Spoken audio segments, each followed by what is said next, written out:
Question number 4 HC Verma. तो इस सवाल को पहले समझेंगे। सवाल कह रहा है कि एक डिस्क है,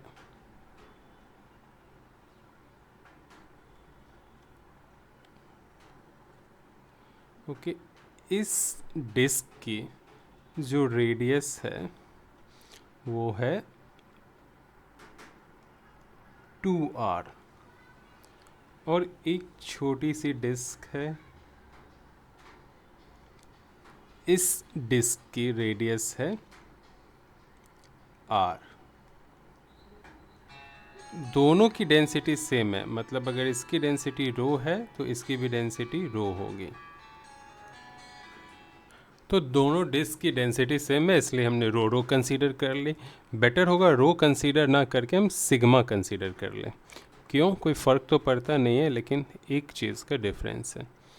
सिग्मा से जनरली हम एरियल डेंसिटी को डिनोट करते हैं, ओके, या सरफेस मास डेंसिटी बोल सकते हो, और रो से वॉल्यूम डेंसिटी को डिनोट करते हैं। बिकॉज डिस्क जो है 2 डायमेंशनल बॉडी है, क्योंकि इसकी थिकनेस काफ़ी कम होती है, इसलिए हम इसको एरियल डेंसिटी से ही डिनोट करेंगे, ओके।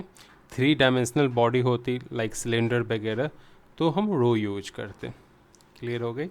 तो हम सिग्मा से डिनोट कर रहे हैं। तो ये जो डिस्क है ना, इसकी मास क्या होती है? तो मास जो होती है वो सरफेस डेंसिटी टाइम्स एरिया होती है।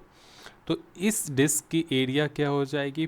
पाई टाइम्स 2r का स्क्वायर, करेक्ट। और इस एरिया को अगर हम डेंसिटी से मल्टीप्लाई करें तो हमें मास मिल जाएगी। यानी जो हमारा m1 मिला है हमें, वो मिलेगा 4 पाई r स्क्वायर, और यहाँ हो गई सिग्मा, ओके। सिमिलरली हम m2 फाइंड आउट कर सकते हैं। डेंसिटी सिग्मा है तो सिग्मा डाल दिया, एरिया क्या हो जाएगी? पाई r स्क्वायर, करेक्ट। तो अगर दोनों डिस्क को एक के ऊपर एक रख दें, मतलब छोटी वाली को ऊपर रख दें बड़ी वाली के ऊपर, तो किस तरह का फिगर बनेगा वो हम देखते हैं।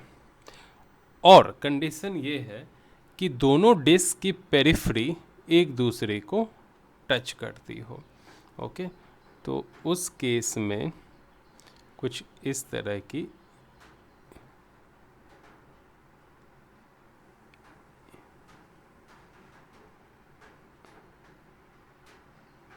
फिगर बनेगी, करेक्ट। ये वाली उठा के मैंने यहाँ डाल दी और येलो से दिखा दी।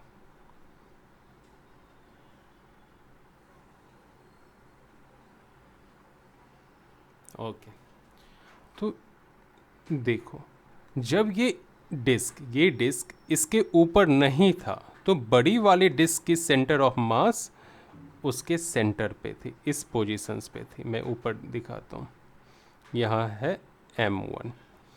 क्लियर हो गया? अब मान लो हाइपोथेटिकली कि जो बड़ी वाली डिस्क नहीं है ना, तो छोटी वाली जो डिस्क है उसकी सेंटर ऑफ मास यहाँ होगी सेंटर में, यानी वो इस पोजीशंस पे होगी m2।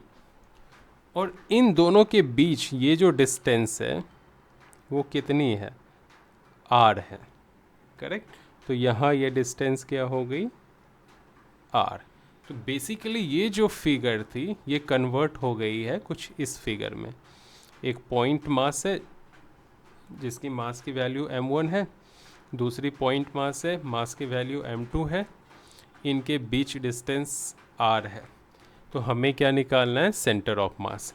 तो हम मान लेंगे ओरिजिन यहाँ, तो सेंटर ऑफ मास क्या हो जाएगी? m1 टाइम्स ये क्या है? ओरिजिन है 0 प्लस m2 टाइम्स r, है ना, इसकी कोऑर्डिनेट r होगी, upon m1 plus m2। Clear हो गई? तो मैं इस चीज़ को थोड़ा सा इसको शिफ्ट करूँ, यहाँ लिखता हूँ x सेंटर ऑफ मास। तो ये तो पूरी ज़ीरो हो गई, तो होगी नहीं m2 into R upon m1 plus m2। ख़त्म हो गई कहानी। अब हम m2 की वैल्यू यहाँ से डाल देंगे, m1 की वैल्यू यहाँ से डाल देंगे। तो अगर इसको थोड़ा सा छोटा करें, हाँ, तो m2 की वैल्यू यहाँ से लेंगे तो ये क्या हो जाएगी, 6 कह रहा हूँ, sigma pi R square. Okay, ये 6 नहीं है, सिग्मा है, into R upon sigma 4 pi R square plus sigma pi R square.